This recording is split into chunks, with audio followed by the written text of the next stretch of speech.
நாம் தமிழர் கட்சி நடத்திய மரங்களின் மாநாட்டிலும் அணில் கதை சொல்லி விஜய் மற்றும் தவகவினரை சீமான் கலாய்த்துள்ளார். திருவள்ளூர் மாவட்டம் திருத்தணியில் நாம் தமிழர் கட்சி சார்பில் மரங்களின் மாநாடு நடைபெற்றது. இதில் பேசிய அக்கட்சி ஒருங்கிணைப்பாளர் சீமான், அந்த காட்டிற்குள் புலிகள் நுழைந்தவுடனே ஒரு அணில் கூட கண்ணில் படவில்லை. அணில்களுக்கும் சேர்த்துதான் காடு வளர்க்க நாம் பாடுபடுகிறோம். மரங்களுக்கு என்ன மாநாடு, இவர்களுக்கு என்ன மறை கழந்து விட்டதா என்று சிலர் கேட்பார்கள். மறை கழந்ததால் அல்ல, மறையை கற்றதால் இந்த மாநாடு நடத்தியுள்ளோம். நாட்டிற்காக நிற்பவர்கள்தான் இந்த மாநாட்டை நடத்த முடியும்.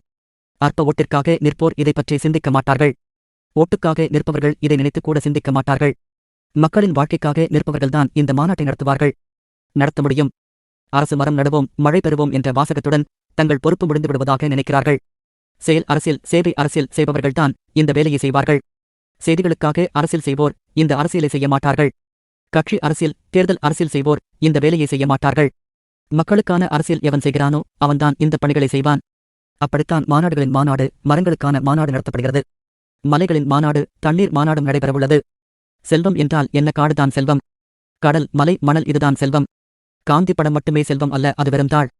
அந்த தாளை தந்தவனே இவன்தான். இவன் தானடா செல்வம். இவன்தான் நம் செல்வம். அதனால் அவன் பின் செல்வோம்.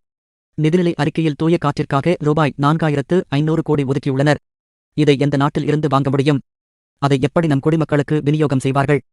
மழை நீரை சேமிக்காமல் அதை கடல் நீரில் கலக்க வைத்த பிறகு அதை சுத்திகரிக்கிறோம் என்று சொல்லி ரூபாய் 50,000 கோடி சம்பாதிக்கும் அரசாங்கம் இருக்கிறது.